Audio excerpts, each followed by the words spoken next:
जिसके पास दौलत होएगे वही काम करत है काहे, ताकि 10 आदमी हमरे सुबह शाम तेल लगावा करे। जब वो पार्टी बंदी कराए रही बड़कवा, तो फिर सुबह हुई कि 10 आदमी के द्वारे पाई जी, शाम हुई तो 10 आदमी द्वारे। ये मालदारों का काम है लगाई बुझाई करके लोगों में तोड़ना। ए मेरी माँ बहनों, बच्चियों जरा चुप रहो, थोड़ी देर के लिए चुप हो जाओ, नींद आए तो घर चली जाओ, बेहतर है, लेकिन बगबगाओ नहीं बैठ के। हाँ। तुम्हारी आवाज भी औरत है। स्टेज के पास बैठी हो, यहाँ बोल रही हो, तुम्हारी आवाज। अल्लाह ताला कुरान करीम 18वां पारा में फरमाता है सूरह नूर के अंदर, वला यदरिबना बिअरजुलिहिन्ना, कोई औरत अपने पैर को जमीन पर जोर से न रखे, लियुलिम मा युखफीन मिन ज़ीनतिहिन्ना, कि कहीं ऐसा न हो कि उसके जेवर खन से बजें और उनके जेवर के खन के बजने की आवाज़ किसी गैर मुहरिम के कान में न चली जाए। घर में औरत रहे तो पैर जमीन पर जोर से न रखे कि जेवर के बजने की आवाज़ कहीं दूसरा सुन न ले। यहाँ खुदे बैठ के बकबगई हो तो कैसे काम बनी बताओ। जब जेवर के बजने की आवाज़ पर इस्लाम ने पाबंदी लगा दी, तो औरत की आवाज़ पर तो बदर्जे औला पाबंदी। आई हो पर्दे के साथ बैठ के सुनो, हो सकता है अल्लाह दिल की दुनिया बदल दे, इसलिए कि तुम्हारी गोद इस्लाम का सबसे पहला मदरसा है। सबसे पहला मदरसा माँ की गोद। अगर माँ की गोद में बच्चा कामयाब हो गया तो हर जिंदगी के हर मदरसे में वो कामयाब होता जाएगा। तुम बड़ी कीमती हो, तुम्हारी गोद बड़ी कीमती है। इसीलिए कहा जाता है उतलुबुल इल्मा मिनल महदी, माँ की गोद से इल्म दीन सीखा करो। मदरसा बाद में है, माँ की गोद पहले। तो आप बड़ी अच्छी हैं, आप ही की गोद से वली पैदा हुए, आप ही गोद से नबी पैदा हुए, आप ही की गोद से सहाबी पैदा हुए, आप ही की गोद से शहीद पैदा हुए। बड़े मर्तबे आपके हैं। इसीलिए बताया जाता है कि औरत जब शौहर के घर पहुंचती है तो शौहर का घर औरत के कदमों की बरकत से मिसले जन्नत बन जाता। और वही औरत जब माँ बनती है तो उसके कदमों के नीचे उसकी औलाद की जन्नत होती है। तुम्हारा मर्तबा बहुत बुलंद है मेरी माँ बहनों बच्चियों, इसलिए खामोशी के साथ सुनो। तो मैं कुरान की आयत पढ़ रहा था कि लगाई बुझाई करने वाले के लिए बर्बादी है, और लगाई बुझाई कौन करता है? अल्लाह ने फरमाया अल्लज़ी जमा मालन वअद्ददा, वो वही है जिसने माल को खूब गिन गिन के जमा कर लिया। अयहसबुल इंसाना अयहसबु अन्नमा लहु अखलदा, अल्लाह कहता क्या वो इंसान सोच रहा है कि उसका माल उसको हमेशा दुनिया में रखेगा, उसको मौत नहीं आएगी? माल की बुनियाद पर लोगों को तोड़ रहा है लगाई बुझाई करके, भाई भाई को जुदा करा रहा है, खानदान खानदान को जुदा करा रहा है, वोट के चक्कर में, राजनीति के चक्कर में। अल्लाह फरमाता है कल्ला लयुंबदन्न फिल हुतमा, अल्लाह फरमाता हाँ हाँ जरूर वो जहन्नम में फेंका जाएगा, उसका हश्र जहन्नम होगा। इसलिए ऐ लोगों लगाई बुझाई न करो, लगाई बुझाई करा के दोनों में ना इत्तेफाकी न पैदा करो।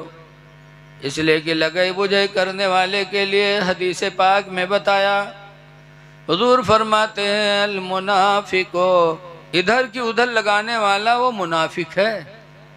औरत लगाई बुझाई करे तो मुनाफिका, और मर्द लगाई बुझाई करे तो मुनाफिक। और मुनाफिक किसे कहते हैं? हुजूर ने मिसाल दी है, आप तो सोचोगे कि मौलाना ये सब बोली बोलत हैं। हुजूर फरमाते अल मुनाफिको कश्शातिल आइरा, मुनाफिक उठी हुई बकरी की तरह है। तईरो इला हादल गनमी व तईरो इला हादल गनमी, कभी संडू के पास जाते कभी उस संडू के पास जाती। बकरी उठती है तो अंडू के पास दौड़ दौड़ जाती है। यही हाल उस इंसान का है जो इधर की बात उधर जाके लगाता, उधर की बात इधर लगाता। मेरे नबी ने फरमाया वो तो उठी हुई बकरी है वो। ऐ लोगों, ऐसी अपनी हालत न बनाओ। अल्लाह ने तुम्हें अशरफुल मखलूकात बनाया है, सबसे खूबसूरत इंसान बनाया है। तुम खूबसूरत बन के रहो, बकरी न बनो। अल्लाह कुरान में कसम खा के कहता है वत्तीन वज़ैतून, कसम है इंजीर की, कसम है जैतून की, वतूर सीनीन वहाज़ल बलदिल अमीन, कसम है तूर सीना पहाड़ की, कसम है शहर मक्का की। चार चीज़ों की कस्में खाने के बाद अल्लाह फरमाता है लक़द खलक़नल इंसान फ़ी अहसन तक़वीम, हमने इंसान को सबसे अच्छी सूरत में बनाया। अल्लाह कसम खा रहा है, और एक कसम नहीं, चार चार कसमों के खाने के बाद अल्लाह ने बताया कि हमने इंसान को सबसे अच्छी सूरत में बनाया। तो अल्लाह का शुक्र अदा करो। मुनाफिकत करके जानवर न बनो, इंसान बनो। इसलिए कि ज़बान की बड़ी कद्र है। हदीस पाक में अन सहल इब्न साद, हज़रत सहल बिन साद रज़ियल्लाहु ताला अन्हु से रवायत है, क़ाला क़ाला रसूलुल्लाह सल्लल्लाहु अलैहि वसल्लम, फरमाते अल्लाह के रसूल ने इरशाद फरमाया मन यज़मनु ली, हुज़ूर फरमाते हैं मेरे उम्मतियों तुम में से कौन है जो मुझको ज़मानत दे दे। किस चीज़ की? अन यहफ़ज़ मा बैन लिहयैहि, उस चीज़ की हिफाजत की ज़मानत दे दे जो दोनों जबड़ों के बीच में है। और दोनों जबड़ों के बीच में क्या है? ज़बान। मेरे नबी पूछते हैं मेरे उम्मती कौन है तुब्बे जो मुझे ज़मानत दे दे कि मैं अपनी ज़बान को बचाऊंगा। और दूसरे नंबर पर फरमाते वमा बैन रिजुलैहि, और कौन मेरा उम्मती है जो अपने शर्मगाह को ज़िना से बचाएगा। दो चीज़ को सरकार मांग रहे हैं कि मेरे उम्मतियों दो चीज़ की ज़मानत हमें दे दो, ज़बान बचा लो, अपनी शर्मगाह को ज़िना से बचा लो। तो हुज़ूर फरमाते फ़ाज़मन लहुल जन्नह, तो मैं उसको जन्नत की ज़मानत दे दूँ। अच्छा है ज़बान हमारे तुम्हारे मुंह में है, ये हम तुम इसके मालिक हैं ना। बोलो, अल्लाह ने पैदा किया, मालिक बना दिया। अभी ज़बान से हम चाहे गाली बक करें और चाहे इसी ज़बान से हम अल्लाह की पाकी बयान करें। बोलो, ऐसे शर्मगाह है, चाहे तो इससे हम गुनाह में ले जाएं और चाहे तो गुनाह से रोके रखें। तो हुजूर हम तो हमारे तुम्हारे मिल्कियत में दो चीज़ें, ज़बान और शर्मगाह। और हुजूर की मिल्कियत में जन्नत।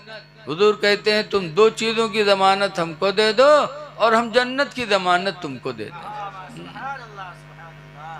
पता चला जन्नत पे मिल्कियत है मेरे नबी की।